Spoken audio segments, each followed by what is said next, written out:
This is the 21st season of Bass Talk Live. BTL is presented by Bass Cat Boats, Strike King Lures, Aftco, Pro Guide Batteries, Pro, Gamakatsu, The Bass Tank, Denali Rods, Beatdown Outdoors, and Sunline. BTL coming at you.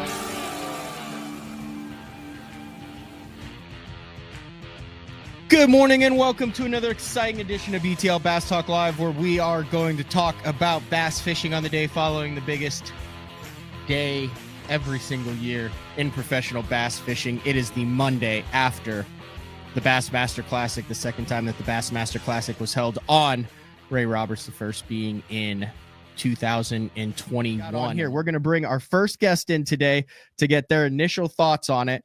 BTL listeners, this is Bob. Bob, can you hear me?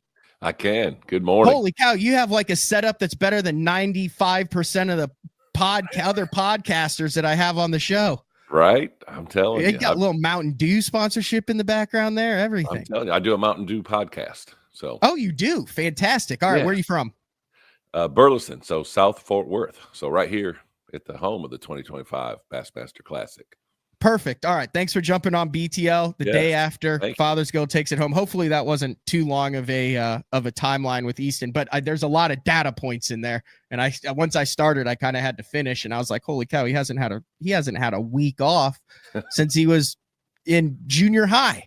Yeah, that's an amazing story for him. And I've one of my fishing buddies, his son is actually a freshman at Montevallo, and so since he started going there, I've really followed in on with the Montevallo fishing team and how good they are and the folks that they are pumping into the pros here recently and moving forward. I think there's going to be a few more that are jumping up into these ranks. All right. What did you want to talk about this year's Classic?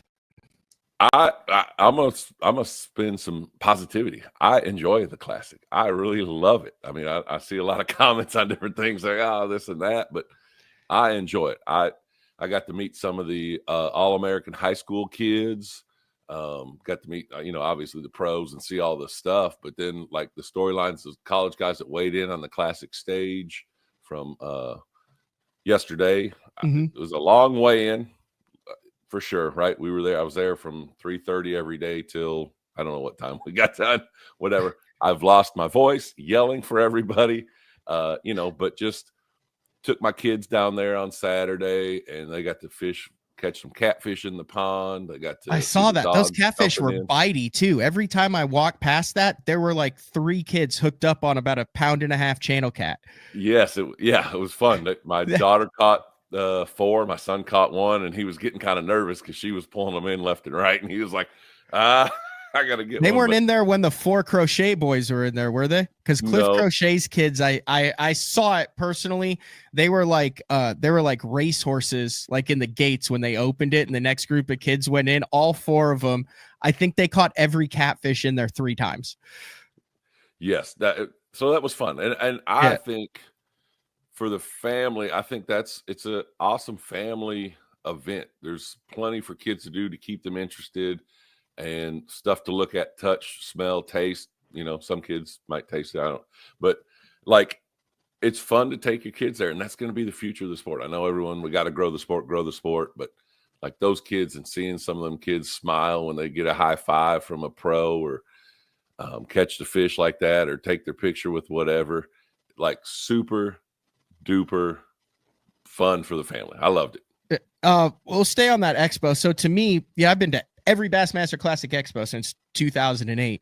For me, this Classic Expo, the way that it was set up, the way that it was in 2 rooms, you could say, hey, upstairs was a little bit further away from downstairs, but the fact that I think Cast King was giving away free rods, I think a lot of people made their way upstairs. Like I went up there and it was a mob scene. That's where you pretty much bought it. To me, it seemed, and as you attended this with your family, I'd like to get your take on it.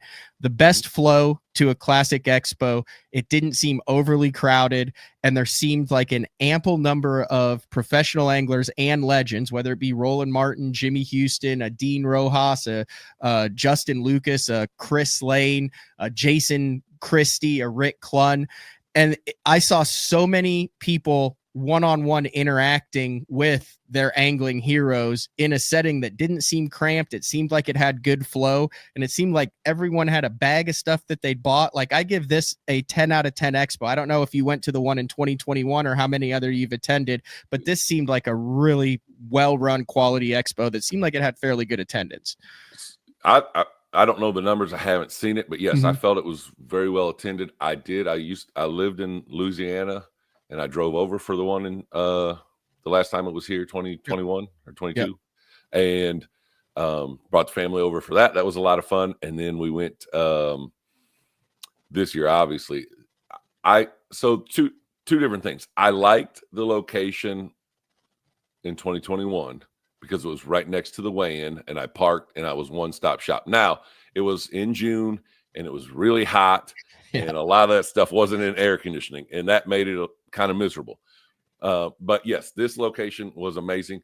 The only crowded area was where they were giving out casking free rides. I mean, the line for that looped around that whole room every time we walked in there. But other than that, it was free flowing. You got to meet people, talk to them one-on-one. I got to see you walking around filming, and all that kind of stuff. So yeah, definitely a 10 out of 10 on that location. And the back room, actually, the air conditioner was a little bit cooler in there, and it was the sound didn't bounce around back there. So it was kind of like a secluded little area. Now, the weigh-in, and I know Bass has, I don't want to use the word struggled.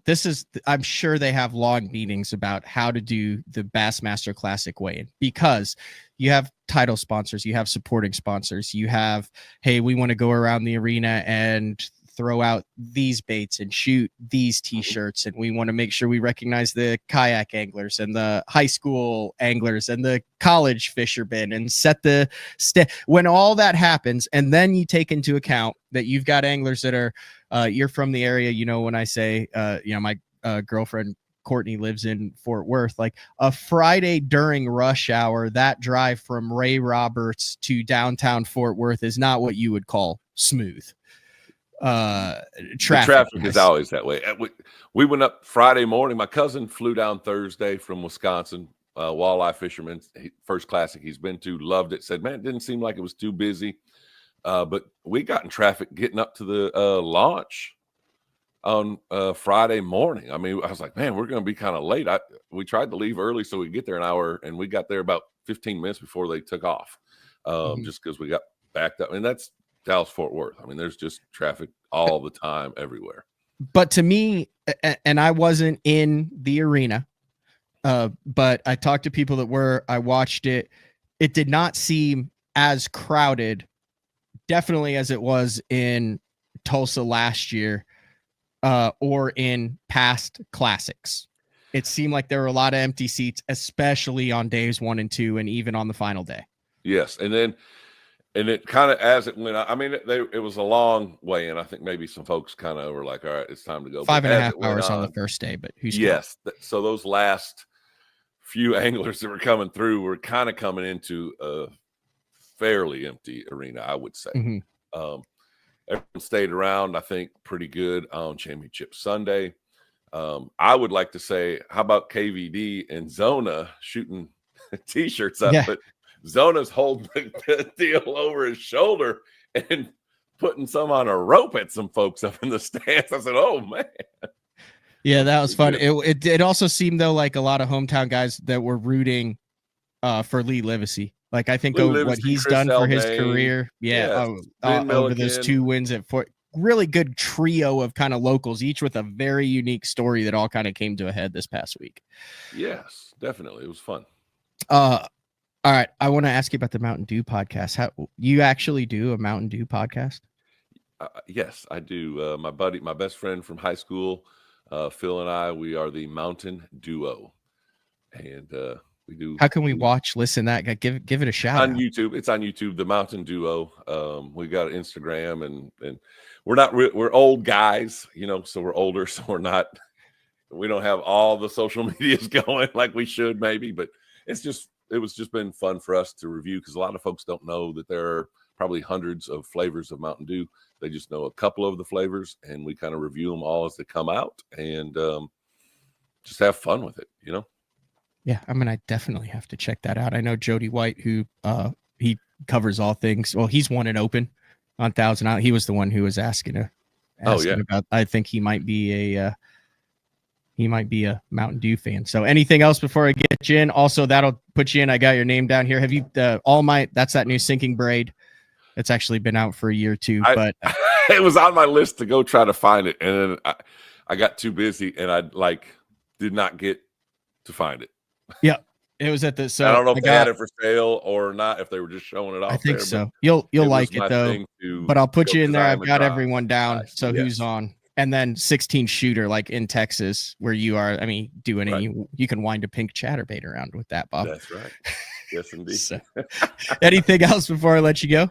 No, man. Appreciate you and the coverage of the Classic and your show every morning. Get to learn all kinds of cool statistics and all the backstories.